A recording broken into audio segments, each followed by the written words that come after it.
आशा की किरण। જો યાદ રાખજો, બધું જ વાતમાં છુપાયેલું છે. જે કાંઈ છે બધું વાતમાં જ છે. એ તો વાતમાં છે, તો વેર પણ વાતમાં જ છે. મૈત્રી વાતમાં છે, દુશ્મનાવટ પણ વાતમાં જ છે.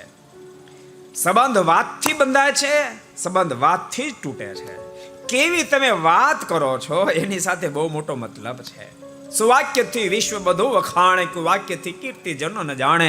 ચડે પડે જીભ વડે જ પ્રાણી, માટે વિચાર યાર ઉચ્ચાર વાણી. વિચાર યાર ઉચ્ચાર વાણી.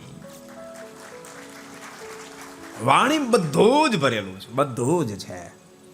તમે કલ્પના કરો, એક જો કે એ તો લક્ષ્મીજીનો સાક્ષાત અવતાર છે માં જાનકી, પણ આપણને શીખડાવવા માટે એક વાણીમાં શું પોઝિશન નિર્માણ થાય. માં જાનકીના મુખમાંથી જરાક કટુ વચન નીકળ્યા લખનજીને માટે, એમાંથી કે રામાયણનું સર્જન થયું. દ્રૌપદીજીના મુખમાંથી જરાક કટુ શબ્દ નીકળ્યા, આંધળા જ હોય ને એમાં શું સર્જન થયું ગયો લ્યો તમે. જય સ્વામિનારાયણ પેપર આજકાલ શું સર્જાણું એ જય સ્વામિનારાયણ તમને પૂછું. આખું મહાભારત. શું થયું? આખું મહાભારત. આને ભક્તો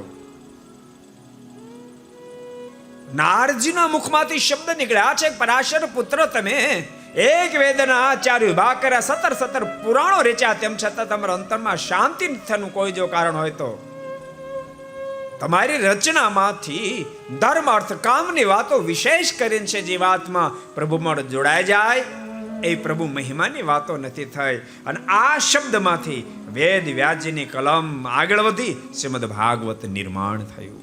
अगर ये वीडियो आपको पसंद आया हो तो लाइक करें और शेयर करना मत भूलिए.